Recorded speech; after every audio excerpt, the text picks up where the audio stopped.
வலியற்ற varicose vein சிகிச்சை எளிய 30 நிமிட செயல்முறை 7209487335. கன்னியாகுமரி மாவட்டம் கோதையாறு தாமிரபரணி ஆற்றின் கரையோர பகுதி மக்களுக்கு வெள்ள அபாய எச்சரிக்கை விடுக்கப்பட்ட நிலையில் திருப்பரப்பு அருவியில் குளிக்க 3வது நாளாக தடை விதிக்கப்பட்டுள்ளது.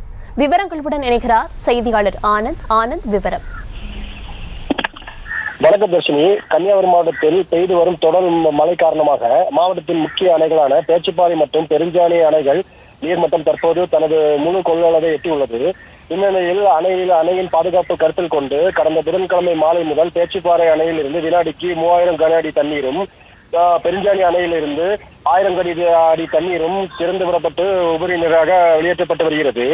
இதன் காரணமாக கோதையாறு, தாமிரபரணி ஆறு மற்றும் பரளியாறு போன்ற ஆறுகளிலும் வெள்ளப்பெருக்கு ஏற்பட்டுள்ள நிலையில் மாவட்ட நிர்வாகம் சார்பாக ஏற்கனவே ஆறுகளின் கரையோர பகுதியில் வசிக்கும் மக்களுக்கு வெள்ள அபாய எச்சரிக்கையானது விடுக்கப்பட்டிருந்தது. அதே போல் கோதையாற்றில் ஏற்பட்டுள்ள வெள்ளப்பெருக்கு காரணமாக குமரியின் குற்றாலம் என அழைக்கப்படும் திருப்பரப்பு அருவியிலும் தண்ணீர் ஆக்ரோஷமாக கொட்டி வருவதால் சுற்றுலா பயணிகளின் பாதுகாப்பு கருத்தில் கொண்டு வார விடுமுறை சனிக்கிழமை நாளான இன்றும் சுற்றுலா பயணிகள் அருவியில் குளிக்க 3வது நாளாக தடை நீட்டிக்கப்பட்டுள்ளது. இதனால் திருப்பரப்பு அருவிக்கு வருகை தரும் சுற்றுலா பயணிகள் அருவியில் குளிக்க முடியாமல் ஏமாற்றுடன் செல்வதோடு திருப்பரப்பு அருவியின் அழகை கம்பி வேலிக்கு நடுவில் நின்று மட்டுமே கண்டு செல்கின்றனர். விவரங்களுக்கு நன்றி ஆனந்த். வலியற்ற வெரிகோஸ் வெயின் சிகிச்சை எளிய 30 நிமிட செயல்முறை 7209487335. செய்திகளை உடனுக்குடனும் துல்லியமாகவும் தெரிந்து கொள்ள சப்ஸ்கிரைப் பண்ணுங்க.